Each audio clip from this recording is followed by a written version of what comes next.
আসসালামু আলাইকুম সুপ্রিয় দর্শক শ্রোতা, সকলকে জানাই আন্তরিক শুভেচ্ছা। আজকে যে বিষয়টা নিয়ে আপনাদের সামনে আসছে সেটা হচ্ছে আমার খামারের প্রায় 33টা গরু আছে।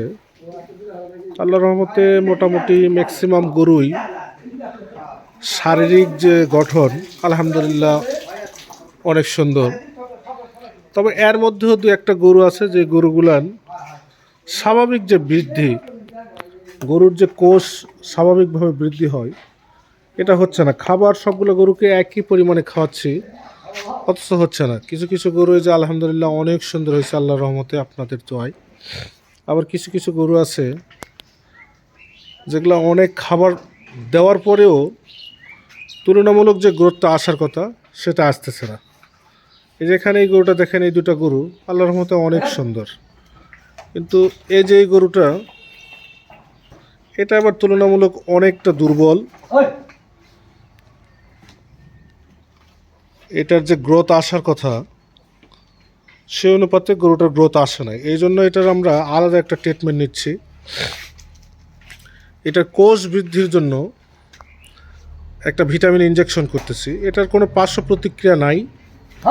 অনেক অসাধু খামারি আছে যারা হায়ার অ্যান্টিবায়োটিক এই ধরনের মোটা তাজাকরণের ভ্যাকসিন ব্যবহার করে। আমরা সেই ধরনের কোনো ফর্মুলা ইউজ করি না। একেবারে সাধারণভাবে যেটা প্রাকৃতিকভাবে কোষটা বৃদ্ধি হতে সহায়তা পূরণ করবে এই ধরনের ভ্যাকসিনটাই আমরা দিয়ে থাকি। দর্শক মণ্ডলী, আমরা যে দুটো ইনজেকশন করতেছি গরুকে, এটা কোনো পার্শ্ব প্রতিক্রিয়া নাই। এটা এখন শুনুন আমাদের এই যে পল্লী চিকিৎসক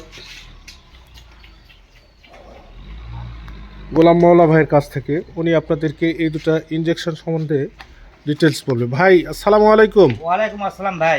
ভাই আপনি কিসের ইনজেকশন করলেন এগুলেন? এটা আমি গরুর রুচি বৃদ্ধি এবং কুশ বৃদ্ধি করলাম ভাই। এগুলো এবার খাবারের পাশাপাশি যদি ইনজেকশনটা দেওয়া যায়, এটা ভিটামিন 12, 16, 18 মানে প্রোটিনের মাত্রা দাঁড়িয়ে দিবে। যা গ্রোথ আছে তার থেকে একটু নিচে হয়ে যাবে, মানে গরুর ক্রস বৃদ্ধি হতে সহায়তা করবে। এগুলো কি ওষুধ দিচ্ছেন ভাই? এটা ক্যারোসিল ভাই, ক্যারোসিল। এটা হচ্ছে ক্যারোসিল। এটা ইন্ডিয়ান প্রোডাক্ট। বুঝতে পারছি।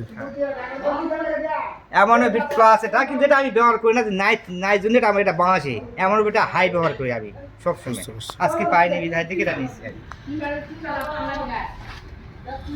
দর্শক মণ্ডলী, আপনারা জানলেন যে আসলে আমরা খামারে কি ধরনের ঔষধ ইউজ করে থাকি। আমাদের খামারের মোটামুটি সবগুলো গরুই আল্লাহর মতো ভালো হয়েছে, শুধু 2-3টা গরু বাদে। আমরা এই 2-3টা গরুকে আলাদাভাবে চিকিৎসা করতেছি। সকলে দোয়া রাখবেন যাতে এই গরুগুলো দ্রুত সুস্থ হয়ে যায়।